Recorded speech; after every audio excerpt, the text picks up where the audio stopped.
report to the cloud, I should be able to pull it down, but I've never pulled it down from the cloud before, so it makes me nervous. Okay.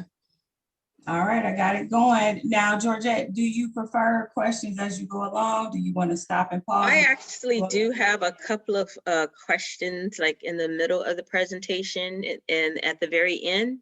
And if someone asks a question, that's fine. It's okay. I can answer because it's a lot of content. And so if anybody wants to ask a question, that's fine with me. Okay. Put on my glasses so I can actually see here. All right. And I will say, and I know the slides are going to be available, but if you guys want to get paper and a journal, go ahead and get that ready as we go along. There's a lot of good information I'm going to give you. So as do you want me to go ahead and start, Monica? Okay. Okay. So I have worked in government contracting for actually a total of 30 years. And I believe most of you probably was in the first class. And so I think that was a prerequisite, right, Monica? Okay, so you already know the background.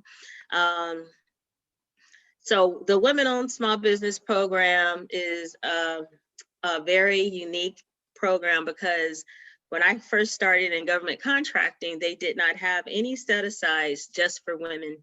And the way that they set up is totally different from all the other programs. So I am going to go into third-party certifications. I am going to talk to you about how to actually get yourself into the portal. I will tell you up front that the end of March, there's going to be, okay, that's from Tammy. At the end of March, there is going to be some changes to how the Women-Owned Small Business Program is run.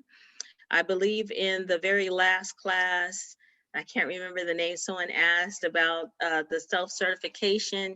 That is actually going to change. I believe it's either the 21st or the 31st where everything is going to change. So if anyone is already in the portal, is actually going to, they're actually looking at everything in the portal right now. If you already have, say, a requirement or a contract, you're okay until the 31st, and they're going to actually redo everything. And so the information I give you, okay, if you have any questions, please either raise your hand or put in the chat. Okay, I will be monitoring. Okay, thanks, Tammy. So let's get started here. I will bring, you want me to bring up the slides, Monica? Okay. All right. Do you need me to share the screen? Oh, now? yes, please. Okay. All right, I'm clicking that now. Okay. I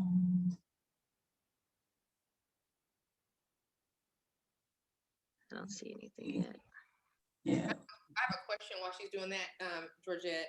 Yes. Based on the fact that they're going to be making all these changes in March. Right. And actually, I'm going to actually address it in this training. Okay. And so going to talk about, the new requirements. So it's all going to be covered. Okay, Monica, before you go, I'm sorry, honey. This is my first time. So which screen do I share? I think you have to share it to me. Hold on. Let me see here. Yes. I guess you share it to me. So it's saying screen share, and then I guess you put my name in, right, Monica? You're on mute, Monty. Sorry. So Tammy, it's going to say make multiple screen share. Okay. Okay. You want to select that option, and Georgette should be able to share her screen. Okay. Okay. Should see something come up. I don't see anything yet. Did it a second ago. I saw Georgette's screen, but it flickered. Oh, okay. Okay. Okay. Tell me, do you see it right now? Not yet. No. On my side, Tammy, it's saying host disabled participant screen sharing. So you might want to go back down to that green box at the bottom that says share screen. Mm-hmm. And click on it and that's sponsored. Thanks so much. Okay, I clicked on share screen. I'm at multiple participants can share simultaneously. Correct. All right, I clicked it again. All right. Now, let's see if Georgette can go ahead and share her screen. Okay. Georgette, you'll have to Okay, click let on, me, okay, do I just click on the presentation?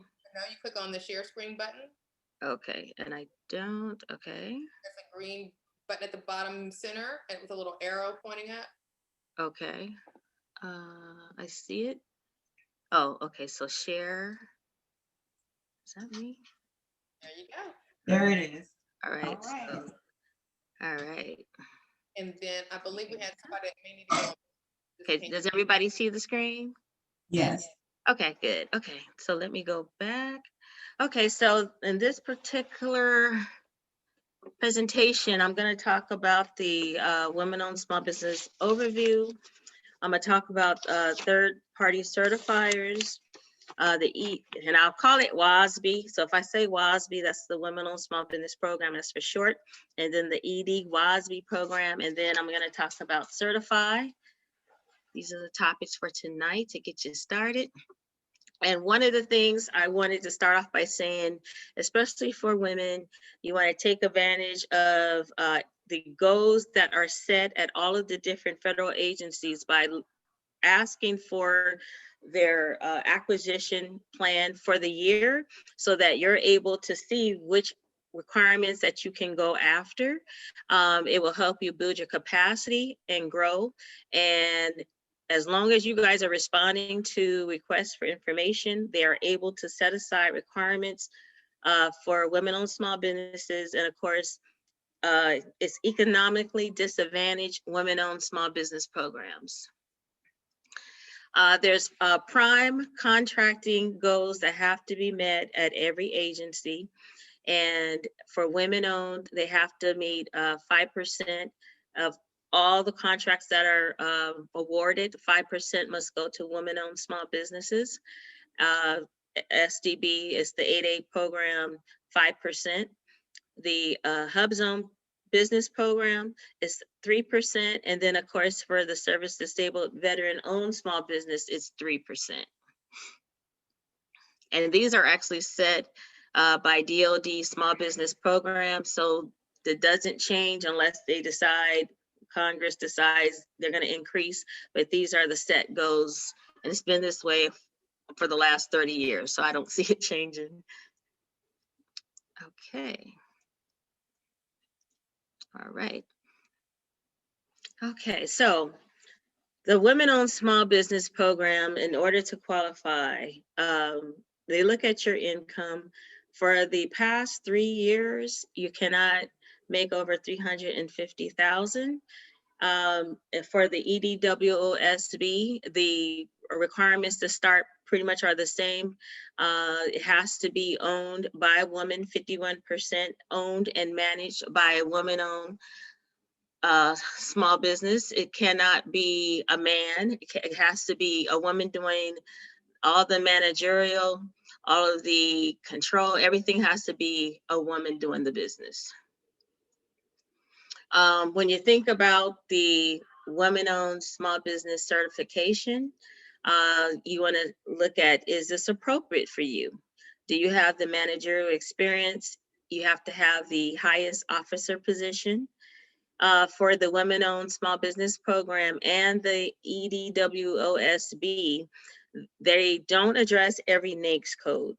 And so for the purpose of this course, for the economically disadvantaged WOSB, it did not fall under the subsets, the 541999 or the other NAICS code, which ends in 20.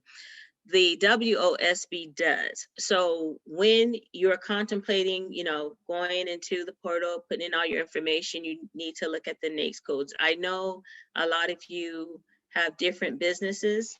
And so I know some of you sent me messages about your work that you do. And so there is a site you can put in EDWOSB, WOSB, to look at the specific NAICS codes that fall under women-owned small business or the economic disadvantage.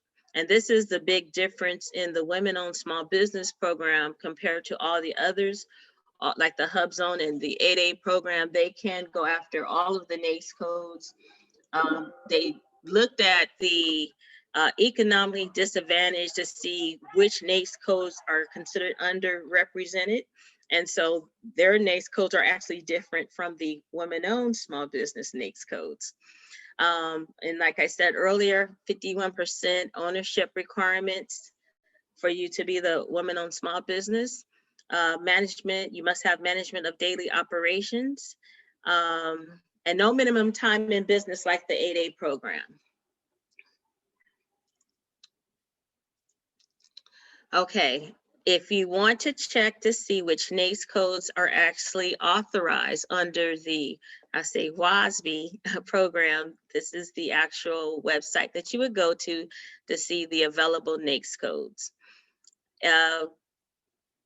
You must provide your eligibility documents to the WOSB program repository. I believe, I think prior to October 2020, the women-owned small businesses were able to self-certify by going into SAM and then checking the boxes. They're going to be making a lot of changes to the program. So oh, okay. They're going to be making a lot of changes to the program starting in the end of March, and I will go over that. I have slides to go over the changes that will be made. Once your information is in the repository, it's the actual contracting officer that has to verify that all of your information has been put into the repository. So that includes your taxes, that includes your income, that includes, there's a lot of, I'll tell you right now, it's a lot of information that you do have to put into the repository. A lot of women-owned small businesses, some do it on their own. Through the SBA, they do the certification, and actually what it is just the portal. And I'll get into the third-party certifiers next. Okay. And as I was saying, October 15, 2020, the previous self-certification will no longer be available. And I believe, and I can't remember the name, I know one of you asked me at the last training about that. If you were previously self-certified, let's say you're already in the system, you can retrieve your documents. It is available through March 31. If you have an active contract that's on the WOSB contracting program, you will remain certified until the duration of that contract. Now, let's say you're new, you want to bid on any new contracts, you will need to submit your documents to be certified, and it's free. And however, like I said, you do have third-party certifiers that can assist you with that. Okay, and I put this in the front to see if anybody could answer this question. And I don't know if I could see the actual participants when I'm in this mode. I asked this question: can an EDWOSB submit an offer on a set aside for women-owned small business? And Tammy, you can tell me what everybody responds, how they respond. If anybody wants to try and respond to this. Okay, Monica is saying Or no. I can just ask. You want to answer that, Monica? So does it economically, and it, you know what, this is us. So, you know, I'm not trying to do this big old test here. Just Rolanda and Desiree are saying yes. Okay. Sheila is saying yes. Okay. B is And saying yes. they are correct. Now I'm going to turn it around. Can a women-owned small business put in for a EDWOSB set aside? If it's the other way around. Everybody is saying no. Exactly. Yes. Okay. All right. So you guys get the hang of this. Okay. All right. Okay. So my screen is kind of over to the left. Let me see. Okay. Now, when I talk about third-party certifiers, these are the 4 approved certifiers that can help you get your documents into the certified.sba.gov in order to get all your documents into the portal. They do charge, I will tell you that. They have to tell you up front that they charge, and that if you just decide to do this on your own, it's of course free. There are a lot of people who decide to use it's the El Paso Chamber of Commerce, National Women's Business Owners Corporation, U.S. Women's Chamber of Commerce, or the Women's Business Enterprise. All of these third-party certifiers, they had to respond to a solicitation to be able to provide this service. When you initially go into the portal, the owner has to be the person to actually log in and, start the process. Once you're in there, you can ask one of the approved, only these 4 third-party certifiers to assist you with your information. And what they do is they actually just ensure that everything that's supposed to be uploaded to the portal is there.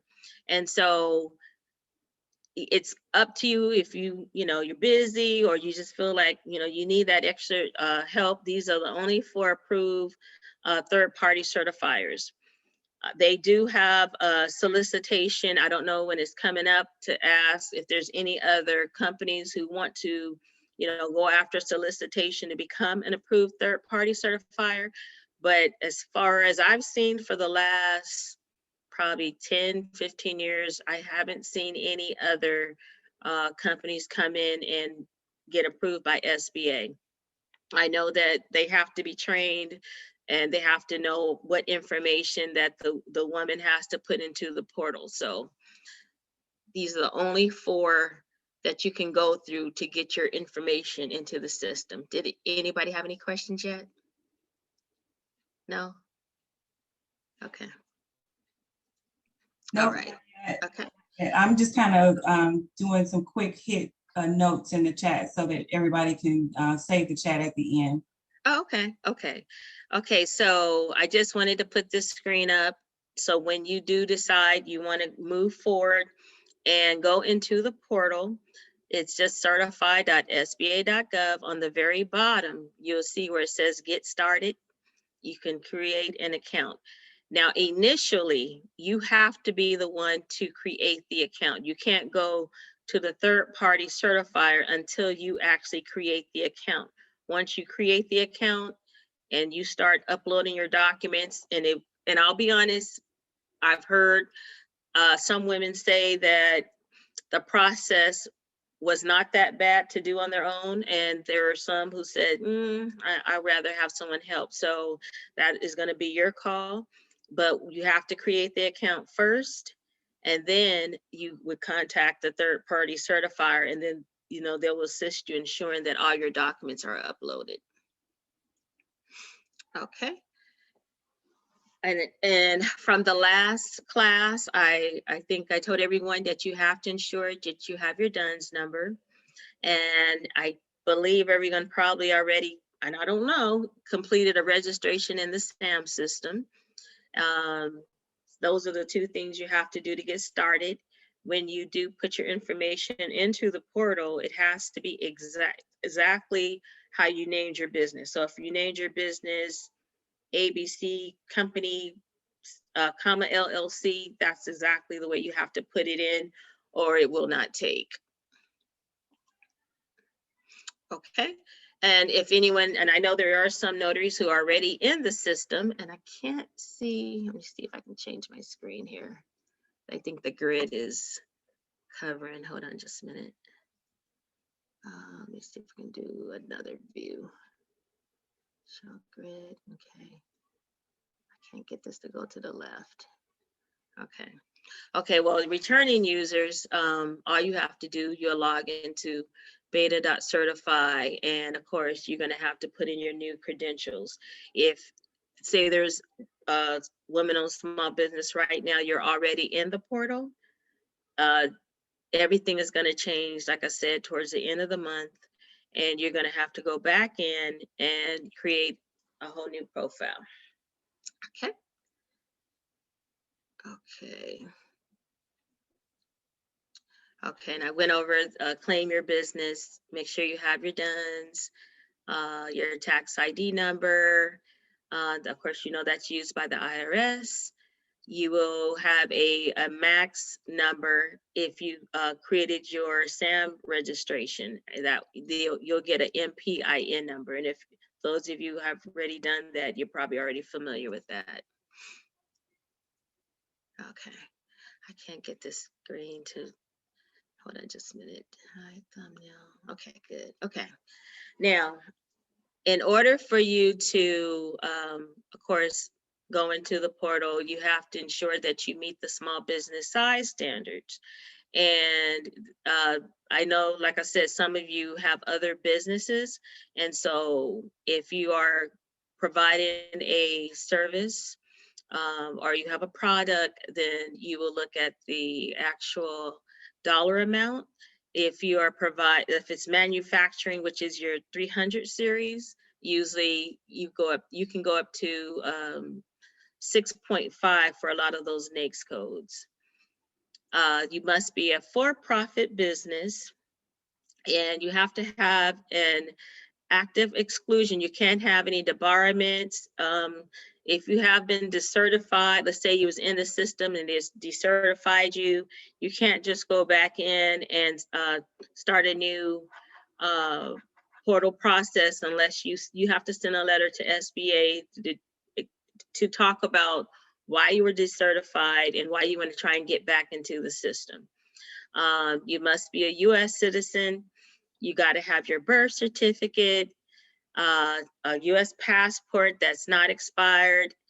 And of course, let's see, consular report of birth abroad of a US citizen. It's the form FS-2040.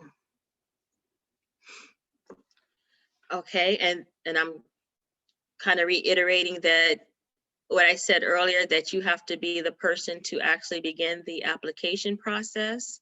Once you are in and you have created the account, you can delegate the third-party certifier to input your information on your behalf. And of course, once all your responses are entered, there's going to be an attestation question. It's going to be a form that shows everything that you responded to. And at that point, you would hit this button and it says, you know, you check the attestation button and it proceeds. Okay. All right. Now for a this is hard for me to say, economically disadvantaged woman-owned small business, you have to provide your financial records that shows that you are economically disadvantaged. And that means you have diminished capital and it's hard for you to compete with other businesses in the free world. So you will have to show your last 3 W-2s, your tax return 1040, your completed tax form, IRS form 4506T for the applicant and your spouse. They want to know how can you gain access to capital. So if you are married, you do still have to show your spouse's income as well, because they're going to make a determination that, okay, well, are you guys, does he have a business that's similarly situated? Is he in a business that's similar to yours? And they're going to make that determination if you are considered a economic disadvantaged woman-owned small business. Okay, your net worth, and this is assets minus liabilities. It should be less than 750,000. They look at your 3-year income, which has to be 350,000 or less. And your fair market value of all your assets is 6 million or less. Now, let's say you took a loss on your business and let's say it's a loss. They do not compare that to your individual worth. So they're not going to take that amount away from your individual worth. So even if you have a loss on your business, they're just looking at your individual worth, but they're not going to take that, and I hope that makes sense to everyone. They're not going to look at the amount that you lost on your business and then take that away from your personal income to be qualified. And I hope that makes sense to everyone. Okay. All right. Okay, now, if you have been already designated as a, say, a service disabled, veteran-owned small business, you can also use that certification when you are trying to get into the portal and you're putting in your information. If, let's say right now, one of you, or you're already an 8A concern, you can attach your annual review letter. And for 8A concerns, they have to have an annual review every year. Or if you have just been accepted, and I know some people are going after the 8A program, if you have an 8A acceptance letter, you can also use that in your first program year. Of course, I talked about the SBA approved third-party certifiers. You can attach a certificate showing that you are certified from the TPC. And of course, Department of Veteran Affairs Center for Verification and Evaluation. If you went through the Department of Veteran Affairs, and let's say you're qualified as a VOSB or SDVOSB, you can also use that information. Now, I know some people have certifications and it's usually through the state. Those are not applicable. So if you have, even if you're a women's business enterprise, a disadvantaged business enterprise, that does not satisfy the requirements for the WO, I call it the WOSB, or the ED WOSB program requirement. That's totally separate. I believe for state contracts, I guess you guys will use the women's business enterprise or the DBE, but it does not do anything for you if you're going after, you know, federal opportunities, trying to get your business into the portal. Did anybody have any questions yet? No? Okay. Nope, nothing so far. Okay. All right, good.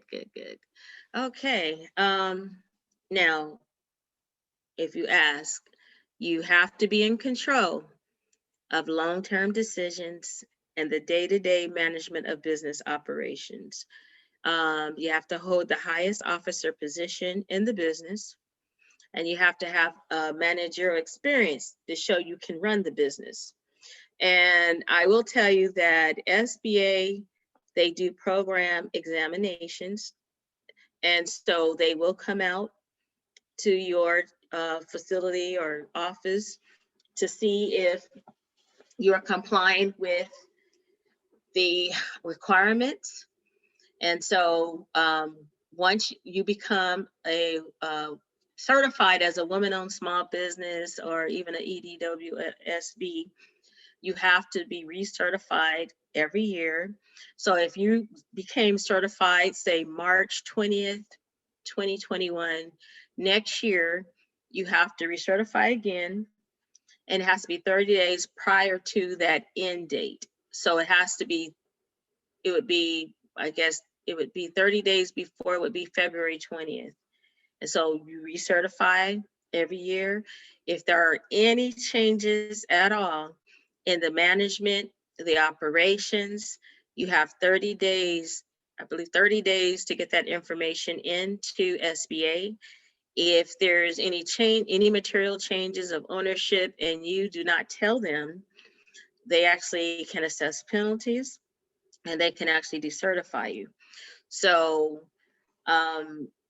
you have to be on top of everything with business ownership control, making sure that all the information, any changes is sent up to SBA.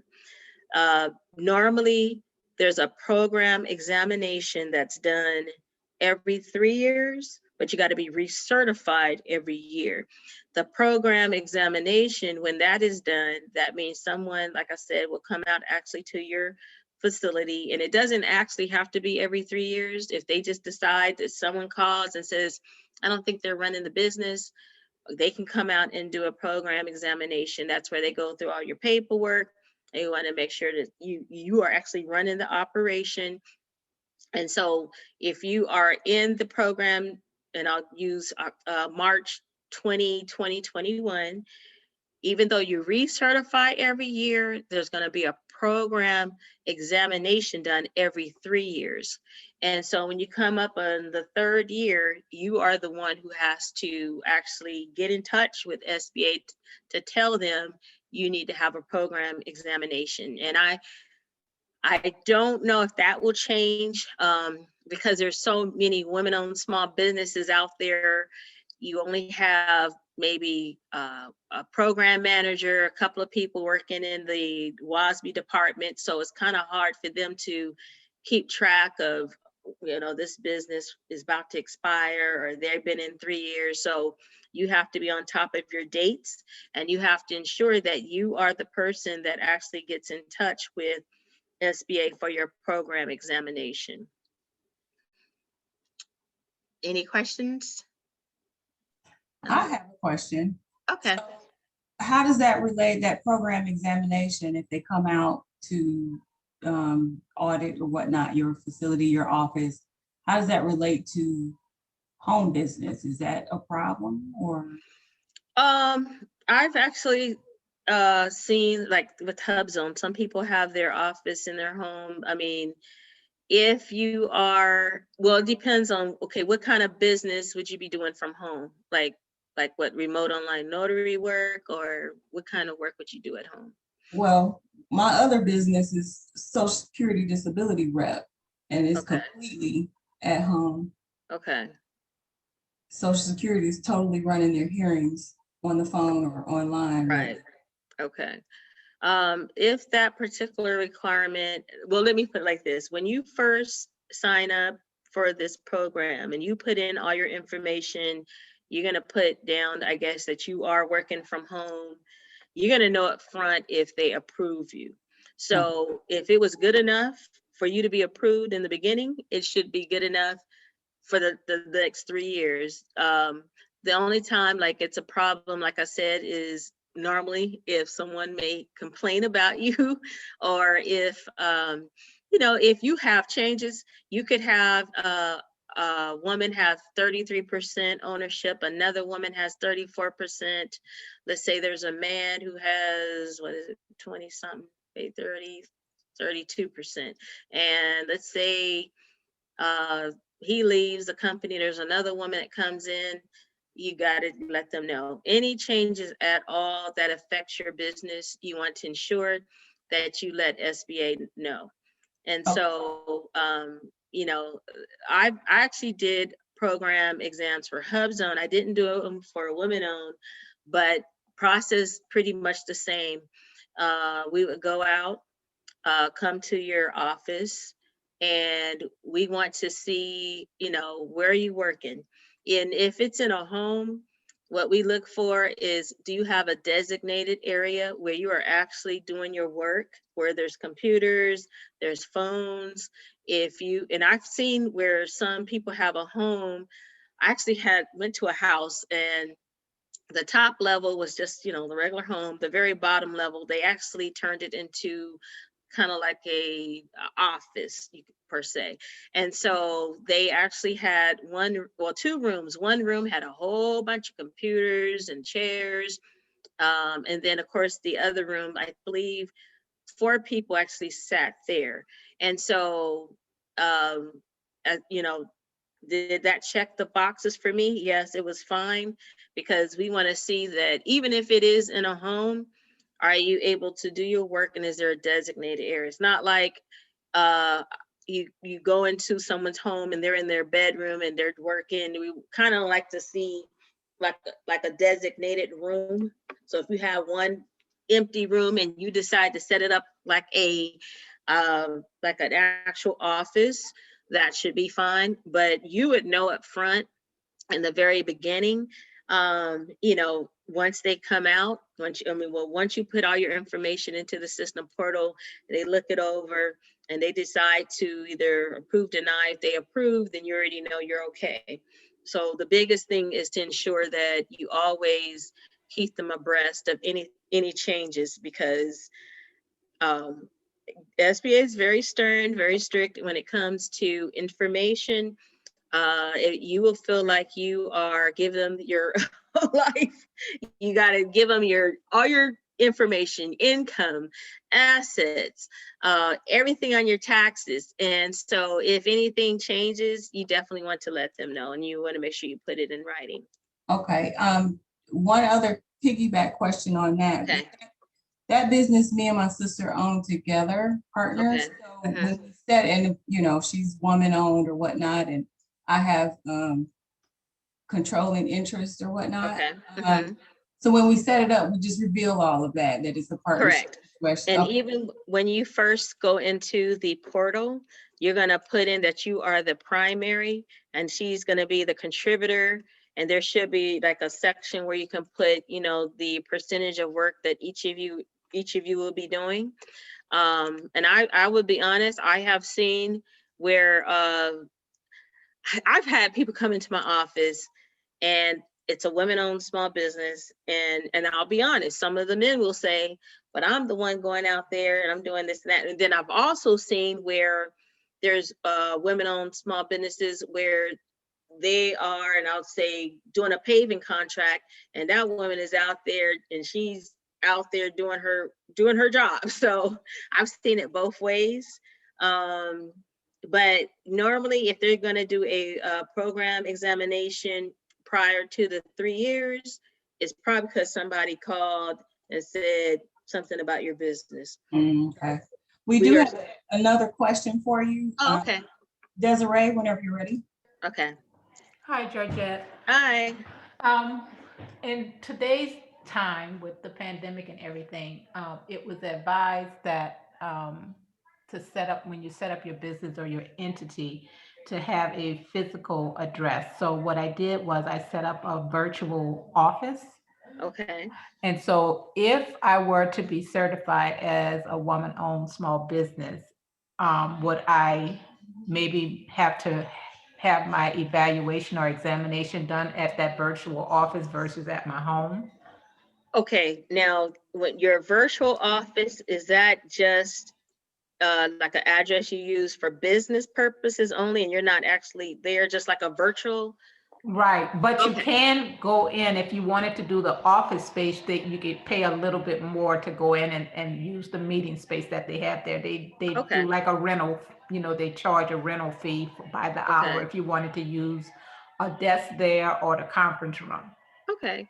Now, what they are going to be looking at is when you're actually involved in the daily operations of the work, where are you going to be at most of the time? Are you going to be at the virtual office, or I guess at your home office?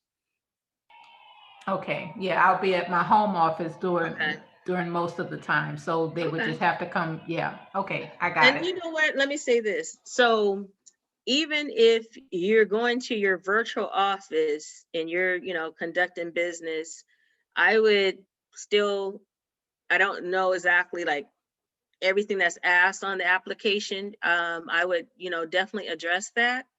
You want to just be upfront with everything that you're doing so that, you know, there's no problems later down the line.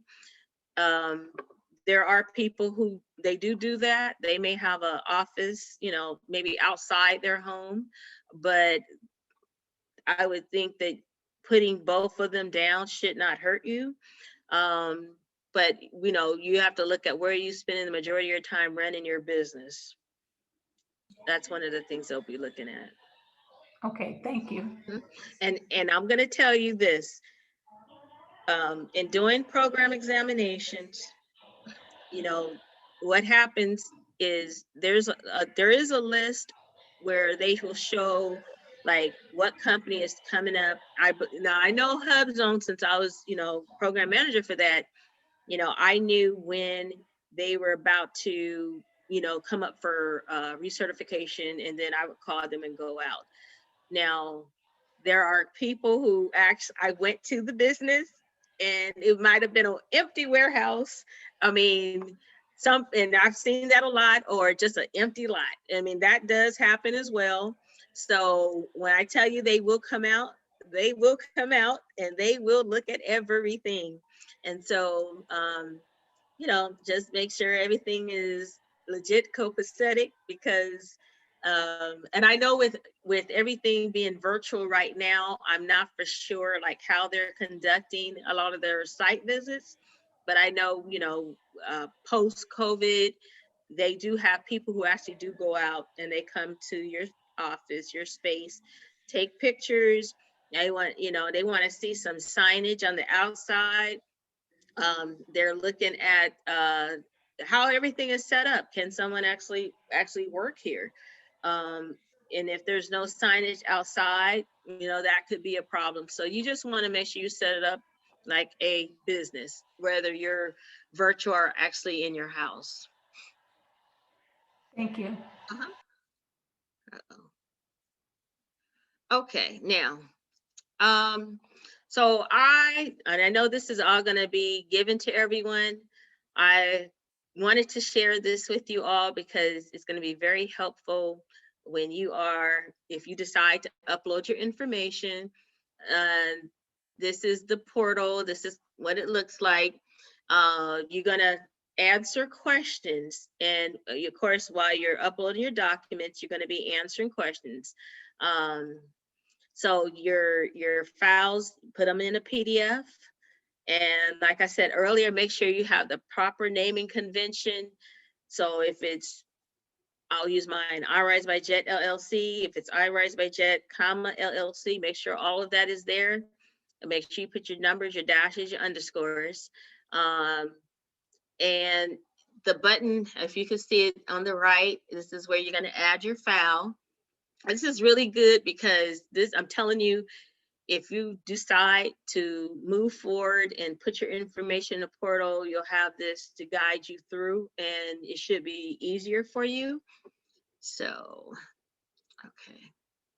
Oh, okay. And I'll go back to, I think someone asked, and I gave the example. This is the example I was talking about the, I think the lady who said it was going to be her and her sister. So when you go into the portal, you are going to put your information in first. And of course, any contributor, they will also be putting their information in as well. But this was the example I gave you of the 3 owners. Okay. Each individual, you must provide, and this is where you give them everything, your social security number, address, a personal resume. And this is where you are going to put the percentage of work that you will be holding as the applicant, whether you're authorized to access, make withdrawals from applicant bank account. These are some of the questions that will be asked if they do a program exam. Even though all of this information is already there, they ask like almost everything about you. If you have a job outside of your business, they want to know your work schedule, what your title is, and is there a conflict?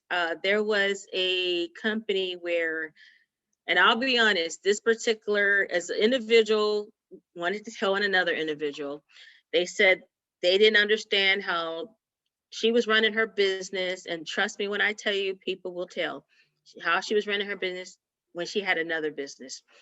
When something like that happens, someone will have to go out and do a program exam to see, are you able to divvy up your time with both businesses, but still give precedence to your women-owned small business? And I believe it's like they do these numbers and figures, and it ended up where she actually was okay. I think that maybe she spent 10-15% of her time at another business, and I believe it was similar, but they were able to determine that this woman, she was involved in the daily operations, the management, and so she was able, they did not try to decertify her.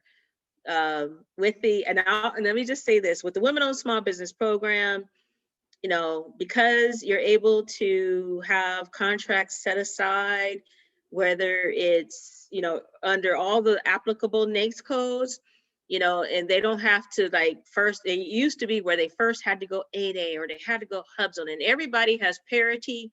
So if a federal agency is trying to reach their women-owned small business goals, and there's a requirement that comes out, and I'm gonna tell you the process of how this works. If there's a requirement that lands on a contracting officer's desk, they send that paperwork up to a small business specialist. Normally what that small business specialist does is look at the applicable NAICS codes that fall under the WASB or the EDWOSB. And if right at that moment they're short on their goals, then they will respond to that contracting officer and tell them, look, this requirement, we need to set this aside for a woman-owned small business because they meet this criteria, it's this NAICS code. So from there, that contracting officer will go into, of course, the FBO, and then they will put out a request for information to see who can respond to the requirement. And this is where I always tell you, if you want to really have a say in a requirement, a procurement, or how it's set aside, please respond to requests for information. If they, and let me tell you, if you come back and they say, hey, there's 2 women, we're going to set it aside for a woman-owned small business. It depends on what goals that contracting officer needs to make at that time. Now, I will tell you, if, let's say there's a requirement, oh, actually, I think I have a sample slide. I'll get to that. Well, I'm gonna just talk about it a little bit. If there's a requirement and they can do sole source requirements to a woman-owned small business, as long as the contracting officer writes up a justification approval of why that contractor, that woman-owned small business is the only responsible contractor that can respond to the requirement. So I'm gonna, and actually have a slide for that. So we'll get to that when I get to that slide. Okay, let's see. And this goes back into the, let me see, let me make my time. Okay, I'm good on time.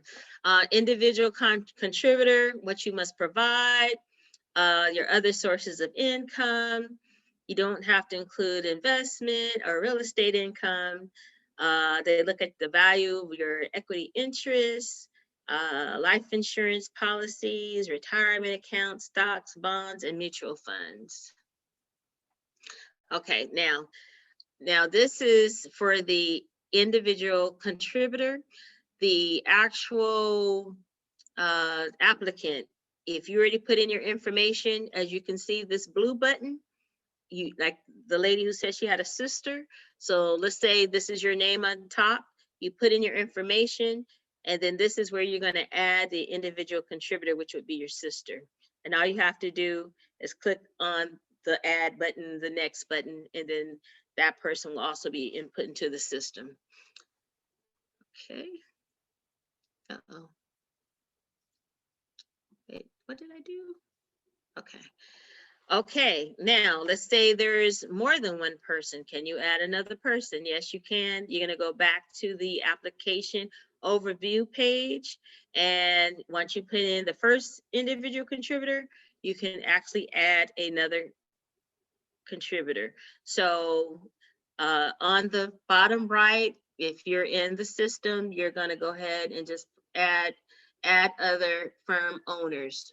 So that's this way. And I'm telling you, the process is not that bad. If you're, it says I paused. Okay, I'm sorry. Wait a minute. Your screen. Okay, we're good. Okay, so this is where you're gonna add another person, whether it's your sister, whether it's a friend. On the bottom right, you're just gonna put add other firm owners. And I think I said earlier, I'm just going to reiterate, if you're filing as a ED-WASB and you're married, they still want to look at your spouse's financial information, like I said, to see if you have access to capital. The SBA will determine if you are considered, you know, an economic disadvantaged woman-owned small business. And so they do delve really deep into your life and they look at everything. Right now, there's probably more women-owned small businesses than there's economic disadvantage, but of course it grows. And so just know that when you decide to move forward, you're going to have a lot of information that you're going to be uploading. And of course, if you feel like you need help, you can always use one of the third-party certifiers. Okay. Uh-oh. Okay, so we talked about the certified homepage. If if you're in the SAM system, you already received your max.gov. And let's see, this is actually for the contractor, so I don't have to talk about this slide. Okay, so the attestation and submission. There was a form, but I didn't have time to upload it. But this part right here is where you have all of your information. And at the end, you're going to attest that the program certification, everything there is correct. It will be a form where it shows all the questions that you answered. And of course, you're going to hit that submit button. Once you hit it, I don't know the time frame, but they say it should take about 90 days before you receive any information back. Once you hit that button, it's going to say confirm. You're going to confirm your submission. The program, your participation status, it will change from draft to submitted. And from there, you're just going to wait it out. I don't know with the coronavirus, everybody's working from home. If it's taking a little bit longer, they say 90 days. When I did, it's probably been 2 years, when I did a woman-owned small business presentation, I've asked some of the ladies in the class how long it took, and they actually said it was within that time frame. Nobody said it went over that amount. So I can't tell you how it's going now with everything going on, but they try to stick to their 90 days depending on, you know, who's working. Okay. Okay, and then of course, like I said, after 90 calendar days, you will receive an email that it was either approved or it was declined. And I believe I don't know how detailed they'll get into why you were declined. I think they will give you some information as far as, you know, maybe, now if SBA asks you for more information and you don't provide it in time, they will not approve you. So if you put in your information and they say, hey, you missed this or you missed that, then you have to get it up there as soon as possible, or they will just automatically decline your application. Okay. All right, this is actually a question, and I'm gonna act like I'm a contracting officer right now. So I have a requirement. I want to purchase some thermal imagers. Now, NAICS code 334511, which is considered manufacturing, it's assigned to a procurement with a total value of 7 million. Now, market research indicates that there is one WOSB that can meet the requirement. Now, I, as contracting officer, I have a written J&A, and that means I have a justification and approval from, of course, my customer. Can I make the award to the woman-owned small business on a sole source basis under the WOSB program?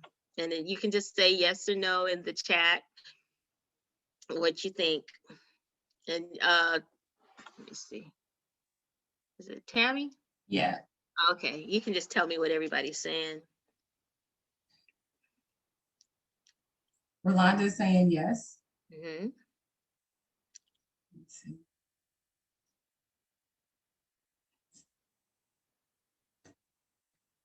B is saying yes, but she's unsure. Okay, I'm just going to tell you why you can do this. And the reason you can is because and I hope I went over the dollar amounts. Under manufacturing NAICS codes, you know, we can award up to 7 million. Those are your manufacturing NAICS codes. They usually will start with the number 3 300. So because they have, anytime you're going to go sole source to a woman-owned small business, and this is not like the 8A program, and you have a justification and approval that comes from your actual customer. So, and I'm acting as contracting officer right now. So I have a customer, they want this requirement, it's needed like yesterday. And if you have a written J&A, you can proceed. So if you are the only person that can respond to the requirement, and I have a J&A, guess what? We can award to you a requirement for $7 million, and you don't have to compete with anybody else. When the Women-Owned Small Business Program first started, they did set-asides. They didn't have sole source at the time. It's probably been about 10 years. Over the years, they decided we're going to implement the sole source under the WOSB program. So guess what? If there's a requirement, it goes up to 7 million for manufacturing, you can receive an award for $7 million.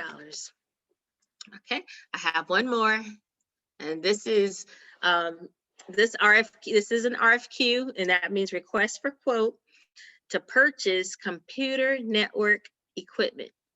The NAICS code is under 5400 series, and usually that's considered a service.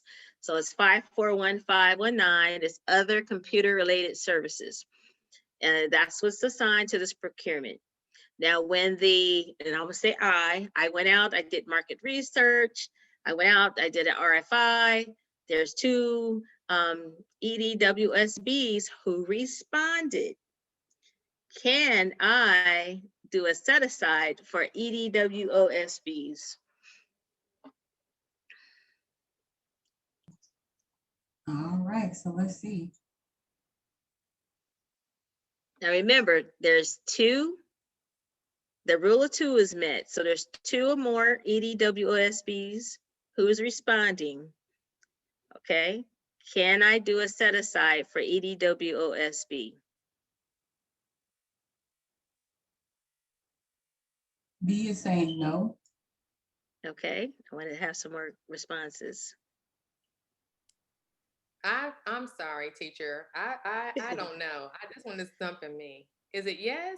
Wait a minute. Actually, yes, you can. And I'm gonna tell you, and the reason is because as long as you have 2 or more, and I don't care if this is 2 or more hub zones, I don't care if it's 2 or more service disabled veteran-owned small business, they can respond to a requirement, they can receive an award. Because always remember, now EDWOSBs, they're still women-owned small businesses, it's just their economic disadvantage. So let's say if this requirement is set aside just the EDWOSB, just the normal WOSBs, they will not be able to respond. But turn it around, anytime there's a requirement, even if it's just a WOS, and I hope this is not confusing, I know it can be, even if it's just WOSB or EDWOSB, and you have 2 or more economically disadvantaged, yes, you can set it aside. Now, the reason that we would be going to the EDWOSBs is because they are economically disadvantaged. So of course, their capital is more diminished than just women-owned small businesses. So the answer is actually yes.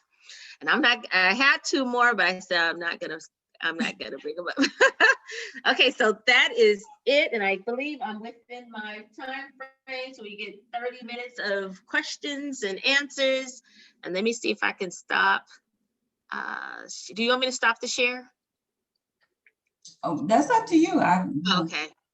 I'm gonna stop it so I guess everybody can see, because I can't see. Okay. Did anybody have any questions at all? Yeah, Monica was asking, how does credit score impact your ability to become certified as WOSB or EDWOSB? It can impact. I don't know to what degree, because they want to look and see if are you capable of, handling your business. If you have a lot of debt, they may look at that as if, I don't think that you're going to be able to handle a requirement. So can that have an impact? Yes, it can. Oh, I would say yes, Monica, because like I said, though everything is changing, but the information I gave you is exactly, it's actually the new process. So you would want to wait until April to start getting all of your information into the portal. And like I said, it does not matter what your business is. And I'm hoping that, with everyone, I know a lot of people are doing different businesses, not just notary work. There's a lot of money to be made. And it is tough sometimes when, a contracting officer is trying to set aside a requirement for women-owned small business, and they put out an RFI, there's no responses, it's hard to set it aside. So there's a lot of money to be made. And just know that you could have a service, a product, or you can be in the realm of manufacturing. There's a lot of work out there. So this is not, and I just want to reiterate, I know that everyone is notaries, but I know that some of you have expanded your business to do other things. It's an avenue to take to increase your flow of money. Go after it. There's a lot of opportunities out there. And they're always looking, I'm gonna tell you, it's always been really hard to meet women-owned small business goals and HubZone goals. That question, I'm sorry, there was a question that just went away. Can we seek certification for each of our business types? Or should we, or like I have duly noted, which is the notary business, and I have the Social Security business with my sister. Okay. Should I get both of them every? I would. Okay, so if you're in SAM, and let's say you have a Social Security business, remember you can put. Oh, okay, Desiree, we are going to talk about HubZone certification and another class, because that's going to be a whole hour class as well. I am going to get into HubZone, and I'm going to do the All Small Business Mentor Protege program. I'm going to do the 8A program, and of course, SDVOSB, because those are beasts, and it's a lot more information. Now, going back to your question, and can you please repeat that again, please? Well, I was just stating, since I have two businesses, is it best for me to just go ahead and get any certification I can on both of them, or since the SBA? Okay, so remember, when you put in your information in the SAM system, you can go ahead and put in all of the NAICS codes that fall under any of your businesses. And so you can have 500 series, you can have 300 series. There's people, they have several NAICS codes. So you already put that in, when you did set up your SAM. And so now when you decide to go into the portal and put in all of your information, one of the things you really want to look at is there's, like I said, specific NAICS codes that fall under WOSB and EDWOSB. So it's this program is a lot different than all of the other ones, because all the HubZone and 8A, they can go after any NAICS code, where the women-owned, I think what they did, they wanted to look at, I guess, for the underrepresented NAICS codes, they need more women to respond. So these are the NAICS codes that respond to these two programs, if that makes sense. So you're going to put in all your NAICS codes when you first put in your information in SAM. Okay. Does that make sense to you? Yes. Okay. And I think there was somebody who had is there another question? I can't see. No, let's see here. Ricky was saying she can't see her screen. Are you still not able to see your screen, Ricky? She can't see me or the slides. During the screen sharing, I couldn't see anything. It was just all black, so I couldn't follow what you were showing. Did anybody else have that problem? No. This happened to me before, and I had to adjust my little camera on top. There's a little button. I don't know if it's the same for you, so you may want to see if that's what it is. Because I think my first training right before I did it, half my screen was black and the other part was colored. So I don't know if it's the camera on top. I don't know. Okay, I'll Okay, figure it out. It was What showing at if one they point are and then it just separate disappeared. LLCs? Okay, so you have, okay, so for Rolanda, so you actually have a company under, is it 2 different names? So you have company A and company B? Okay, yeah, so in that case, yeah, you're gonna do a SAM for each company. Because once you put your information in SAM, it just corresponds to that one company name. And so your second business, then you're gonna have to go and do another, you get another DUNS, go into SAM and do a SAM profile for your second company. And I'm gonna give you an example. So let's say I do notary work, and let's say I do peer work, peer recovery work. I would put in all of those because that actually falls under, my company. So you would put it under that one business name only if that's how you're operating. But if you have 2 separate, distinct companies, then you're going to put it in separately. So you're going to have 2 SAM profiles with each company name. I hope that makes sense.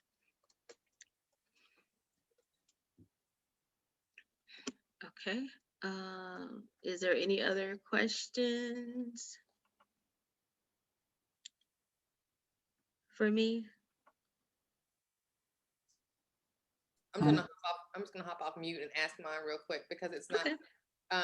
So as I was taking notes, I realized that this is really something that I really need some hand holding on, and I don't really know if I'm ever gonna get it done unless Okay. I have a place that I can do it, on a structured kind of almost like a personal trainer kind of deal. Okay. Okay. So, I don't know.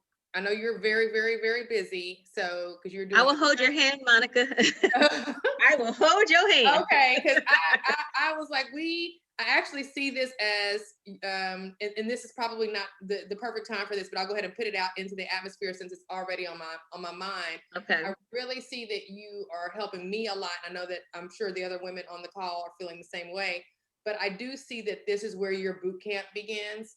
I do believe that the information, especially with the government contracting, us getting help on our capability statements, our, those little forms that we really need to really pay attention to and do well. I think we need a place, a 3-week, a 2-week or something that we have that accountability that you can guide us and be able to get it done. Because once it's done, we don't have to do it again, right? Except for the recertification. Correct. And you're talking about just getting everything into SAM or into the portal? Everything from the beginning all the way through to the end. I will say this, I helped one of my girlfriends get into the SAM, and it, like I said, I think I told you all before, it took, I forgot how long I said it took. I don't know if it was a day or 2, but that is, and B, thank you for saying that. That is something that I am actually thinking about starting to do, is help people get their information into SAM. Now, when it comes to the woman-owned small business portal, I mean, I could still tell you about the forms that you need to, get into the portal. But when you get everything in there, let me see, I will sign it when I get all my stuff. So you still have an option to either, have SBA certified. And what that means is just get your information in there, or the third-party certifiers. But if, you have questions, I can help you as much as I can. But like the slides that I showed you with the little links to the portal, that will definitely help you get started. So it's not like you got to wonder where do you got to go. That's going to be the first step. But I guess I'll say I can be available. I think, the last slide, I'm sorry, it had my information. So Monica, you got me. When you want me, you got me. I love it. I love it. I see this. I see you definitely are in your lane when it comes to this. And it's just when you have that knowledge, it took you however many, 25, 6, 7, 8 years Mm-hmm. to get all of that. And to you, it just flows off your tongue. Like you just, Right. Yeah. and to me, it ends up like this. And then I'll start off good, and then I start listening and I forget to write, and then I have to go back. Okay. It's a lot of information, and because I'll go over so many of the different socioeconomic programs, it's a lot to take in. But I'm going to tell you, when I do the service disabled vet, I want to share some good news stories, and also with HubZone. And even, well, I didn't do it with Women Owned because it was a lot of content. There's a lot of good news stories. I'll tell you one right now of a woman who was in corporate America working. She got burnt out, got tired, and she said, I'm going to start my own business. And she actually started a HubZone. I believe it was in Newport News, Virginia. So I go out and I do the HubZone program examinations. And I've always been the type where I like to help people, but I never really thought that I would be the person who would be on the other side. I still prefer, to teach. And so I asked her, what motivated her? How did she get started? And she just said, I just had enough of corporate America. She actually had a office set up where I think she did printing and embroidery, and she was doing her thing, and she's doing well. One of the things she said that helped her out a lot is her attending a lot of the conferences, getting in touch with the right small business specialists. And she actually received a really huge contract, I believe, from one of the entities. I think it was in Norfolk. And she qualifies as HubZone, Woman Owned, and 8A. And she stepped out on faith to do her thing. And I was so proud of her. I actually did a write-up on her because I was so excited. And I'm gonna be honest, my mind is thinking, dang, if she can do it, then I know I can do it. But my mindset was always on the other side of, I'm gonna be the worker bee to help everybody get there. But even now, I still love to help and see people succeed. But it was so oh God, she motivated me so much. And she was such a beautiful woman, beautiful spirit, but she just did her thing. And she didn't know if it was going to work out or not, but she knew she was going to try. And she received a really huge contract. I believe it was I don't know if it's a base in 2 years, but, and I gave her some tips and everything. And I'm telling you, she's still going strong because Wow. but it's a time right now, it's a lot going on. Some people have lost jobs, and some people have had to, do something totally different. You got to step out on faith and, just get it going and just be comfortable with it. I'm sorry.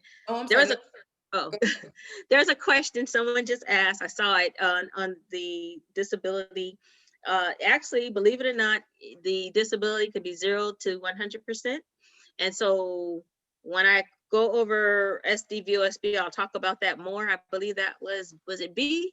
I believe she asked the question. So that was, yeah. I'm actually gonna cover that I think next week. So we'll get into HubZone probably, I believe, when Monica, puts it on the calendar, probably April. And of course, 8A, that's a really huge one that I hope that everybody, when I do that training, really look forward to. I made a button and everything.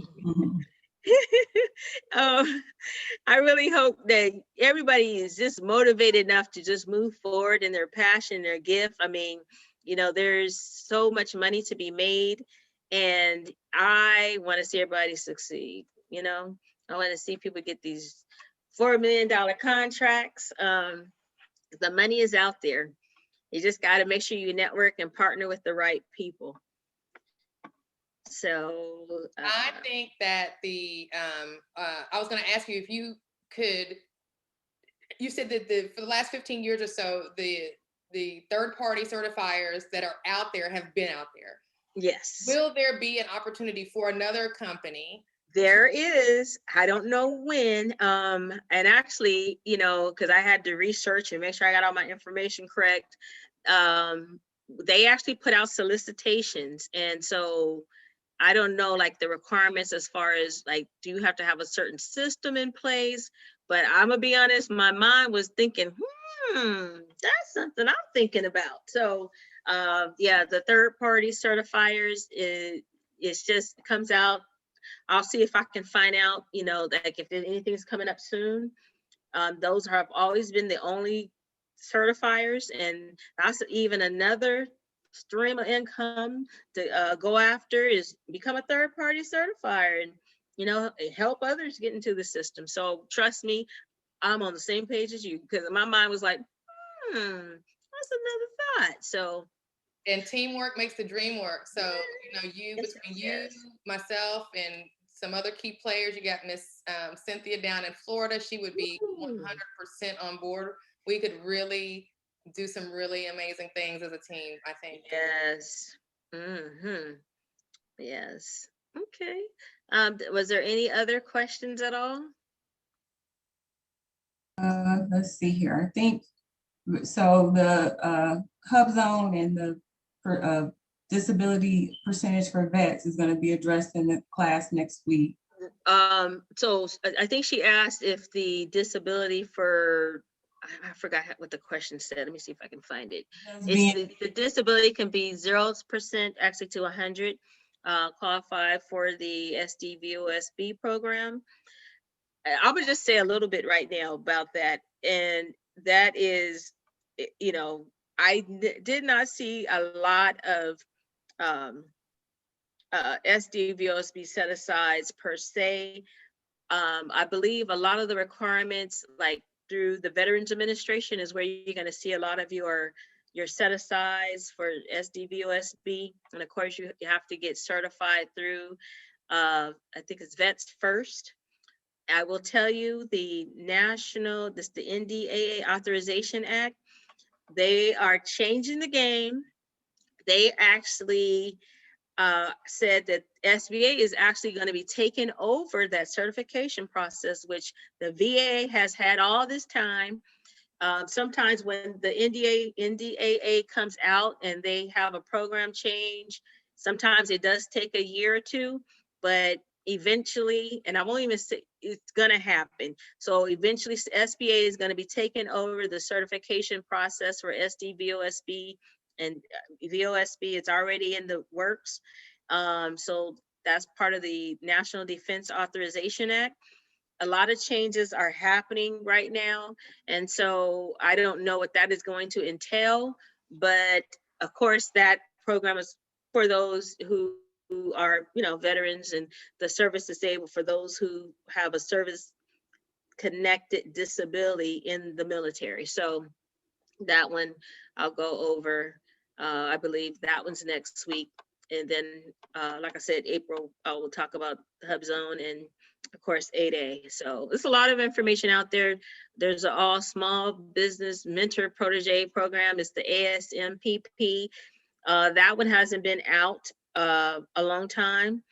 That one's kind of fairly new. And so that one is, that talks about similar, this is a tongue twister for me, similarly situated companies that can actually partner together and go after an opportunity. And that one's going to be a huge one.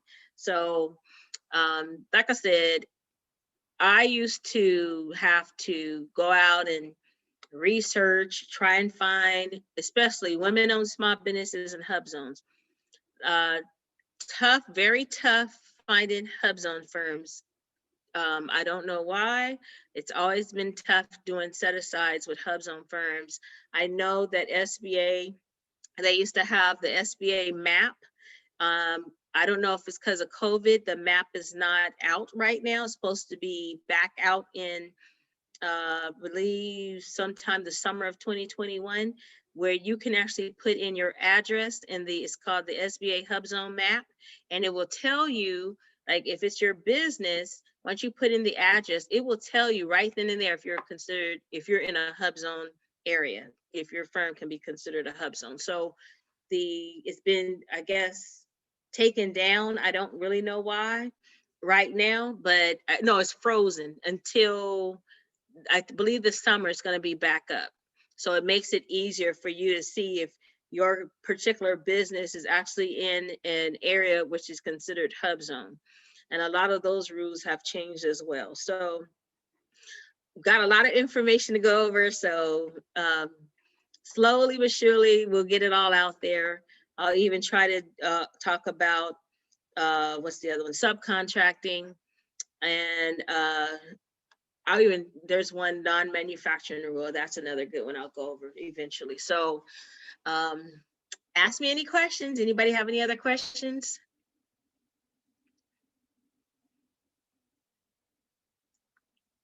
Nope, I'm not seeing anything. Alright. And the slides will be available. I did put my email and of course, phone number. If anyone, is in need of help, then just let me know. I have a ton of information in my mind. So I am the type of person, I tend to not always talk off of slides. I talk about everything I can remember over the years. So if you hear me say, because it's like, okay, I remember this and I remember that. That's just me. So any way I can assist or help, hey, my information is on there. I'm excited because the Women Owned Small Business Program is in need of more women coming on board for opportunities. And so if there's anything else that you do, not just notary work, anything else that you can think of, hey, move forward and go after it. Georgette, I have enjoyed this class Good. thoroughly. I am so happy. Yeah, I'm so happy. And like I said, things are changing. Wait till April. If there's any updates, then I will, I guess, add it to let everybody know about any updates that will affect the Women Owned Small Business Program. Right now, everything I gave is pretty current.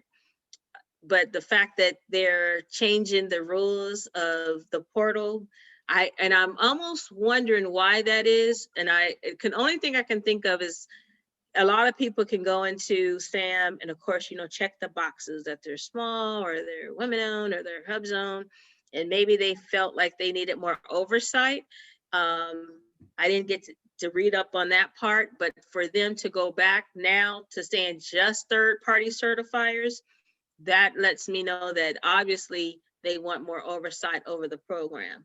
But women owned and hub zone are two top ones that they are in need of more contractors. And of course, you guys are gonna absolutely love the 8A program. That's gonna be that's the beauty. That's the one that you're gonna love. Georgette. Yes. So I have been over the last 2 weeks, I've hit a roadblock when it comes to, I'm still working on my SAM Okay. registration. And Okay. I've hit a roadblock and I was actually, I've been on the phone with the IRS and the FDS Okay. office about 3 times this week because I kept getting my submission rejected. And it Okay. had something to do with the way I set up my IRS entity and everything. So today, when I spoke to the IRS rep, she said she was going to refer my case up to a level 2 because she couldn't figure out why they weren't accepting it on the SAMS.gov side. So Okay. I know I can't move forward with registering as a woman-owned small business yet, but Okay. I need to get over that hurdle where I am with the SAMS.gov registration because Okay. I also have another business that I want to register for, but I got to get this one right so I can know Right. how to do the second one. So I'm not going to be frustrated about it, but it's a lot. You know what, when you are receiving the, I guess the rejection of your submission, are you actually, and there is a phone number to call to find out what exactly is the problem. And usually they will, let you know what it is. Have you tried to call? I believe it's the FSS desk.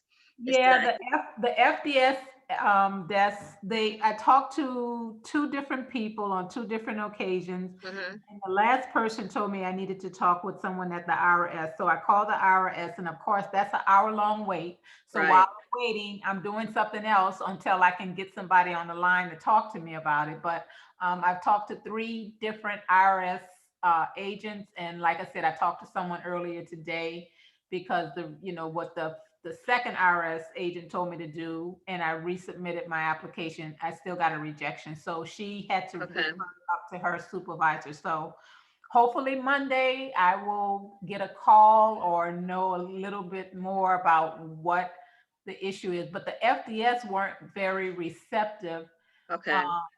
to tell me exactly where the issue was. So like I said, they just referred me to the IRS. So The only thing I can think of is, when I guess the IRS it gave you, I guess, your EIN number, just make sure you look at exactly the way your business is structured and what it says.